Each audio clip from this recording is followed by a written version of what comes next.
Indonesian students defy crackdown after deadly riots, push for reform. September 2nd, 2025, Jakarta, Indonesia. Hundreds of Indonesian students took to the streets in major cities across the archipelago on Monday, September 1st, 2025, defying fears of a government crackdown following deadly riots over the weekend that claimed 8 lives, marking the worst violence in Southeast Asia's largest economy in over 2 decades. The protests, initially sparked by outrage over lavish parliamentary allowances, have escalated into a broader movement demanding comprehensive police reform, economic justice, and accountability from President Prabowo Subianto's administration. Background: a spark ignites nationwide unrest.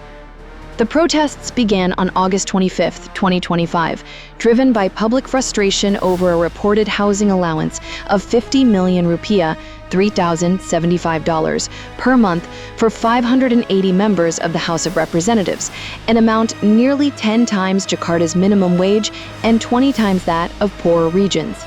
This allowance, introduced in September 2024, has been widely criticized as insensitive amidst rising living costs, unemployment, and stagnant wages. The unrest intensified on August 28th when a police armored vehicle struck and killed 21-year-old motorcycle taxi driver Afan Kurniawan during a protest in Jakarta. Kurniawan, a Gojek driver delivering food and not participating in the protest, became a symbol of public outrage against police brutality. A viral video of the incident further fueled demonstrations, with protesters chanting "Killer, killer" outside police headquarters. The weekend of August 30th and 31st saw the protests escalate into riots, with state buildings, including regional parliament offices in Makassar and Bandung, set ablaze. In Makassar, 3 government workers died after jumping from a burning building, and another individual was killed by a mob suspecting him of being an intelligence officer. In Yogyakarta, 21-year-old student Riza Sendi Pratama died under unclear circumstances during the protests. The total death toll reached 8, with hundreds injured and over 3,000 arrests, including 1,240 in Jakarta alone. Student-led protests and demands for reform. Despite heightened security measures, including police checkpoints and military deployments across Jakarta, students in cities like Bandung, Yogyakarta, Surabaya, Medan, and Ternate continued their demonstrations on Monday. In Bandung, protesters burned tires, while in Ternate, police used tear gas to disperse crowds attempting to storm the local parliament. The protests have drawn a diverse coalition, including students, ride-hailing drivers, workers, and civil society groups united by grievances over economic inequality and police violence. Shamri, a student leader who uses a single name, emphasized that the movement extends beyond reversing lawmakers' perks. "We want comprehensive police reform," Shamri told readers, citing the need for a more professional and humane police force. Other demands include police reform.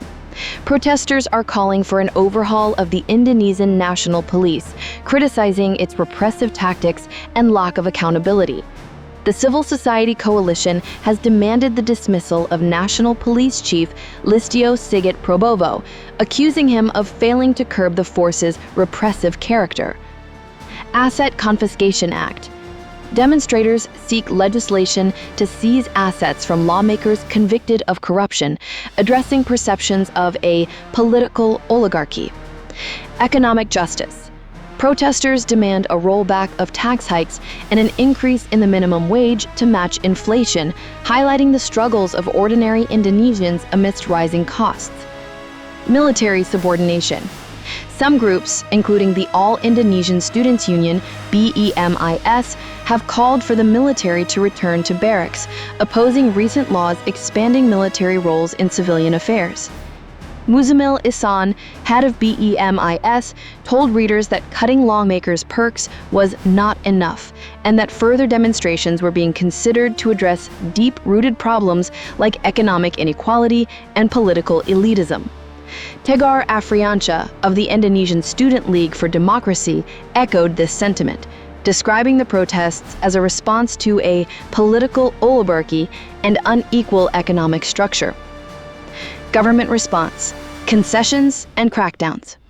President Prabowo Subianto, a former general who took office in October 2024, has faced the most significant challenge to his administration yet. On August 31st, flanked by leaders of 8 political parties, Prabowo announced a U-turn on lawmakers' benefits, including a cut to the controversial housing allowance and a moratorium on overseas parliamentary trips. He also pledged a transparent investigation into Kurniawan's death, visited the driver's family, and gifted them a house in Chilense.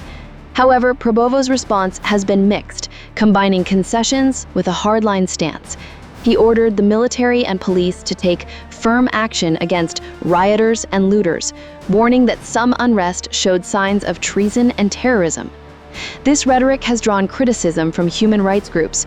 Usman Hamid of Amnesty International Indonesia called Prabowo's statements insensitive and warned that labeling protesters as terrorists ignores legitimate grievances. The National Police have suspended 7 officers from the Mobile Brigade Corps, SATBRIOB, for violating ethical codes in Kurniawan's death, with criminal proceedings pending. However, Prabowo's decision to promote 40 injured police officers during a hospital visit on September 1st further inflamed tensions, with protesters viewing it as dismissive of their demands. Economic and political ramifications. The protests have shaken Indonesia's economy, with the Jakarta Stock Exchange falling 1.5% on August 29th, the worst performing index in Asia that day. Indonesia's international bonds also eased by 0.6 cents, trading at their lowest in a month. Analysts suggest the government may increase social spending to appease middle and lower income groups, potentially pushing the fiscal deficit close to the legal 3% of GDP limit. The unrest has evoked comparisons to the 1998 Reformation movement, which toppled dictator Suharto, Prabowo's former father-in-law. However, political analyst Rai Rangkuti from Lingkar Madani argues that the current protests are unlikely to unseat Prabowo, given their focus on specific grievances rather than a broader challenge to his leadership. Nonetheless, the demonstrations highlight deep-seated frustration with economic disparities and a perceived disconnect between political elites and ordinary citizens. Social media and public sentiment. Social media platforms, particularly TikTok, with over 100 million users in Indonesia, have amplified the protests. Following the violence, TikTok temporarily suspended its live feature to curb escalating tensions. Posts on X reflect public anger, with users like @DemitIsBack noting a huge response from high school students and citizens, and @Hija Bersama ID reporting injuries among young protesters, many of whom are high school students. The use of symbols like the one-piece manga flag underscores the protest's cultural resonance among younger generations. Ongoing tensions and future outlook. While some groups, including the Alliance of Indonesian Women, postponed protests in Jakarta on Monday due to fears of a crackdown, student-led demonstrations persist in other cities. The government's concessions have not fully quelled public anger, with many protesters demanding systemic reforms beyond symbolic gestures. The deployment of over 1,200 security personnel in Jakarta and the military's increasing role in civilian affairs have raised concerns about democratic backsliding, particularly given Prabowo's military background and past ties to Suharto's regime. As Indonesia grapples with this crisis, the protests underscore a broader struggle for accountability, economic equity, and democratic integrity. Whether Prabowo's government can address these demands without further escalation remains uncertain, but the resilience of student protesters signals growing movement for change in the world's third-largest democracy.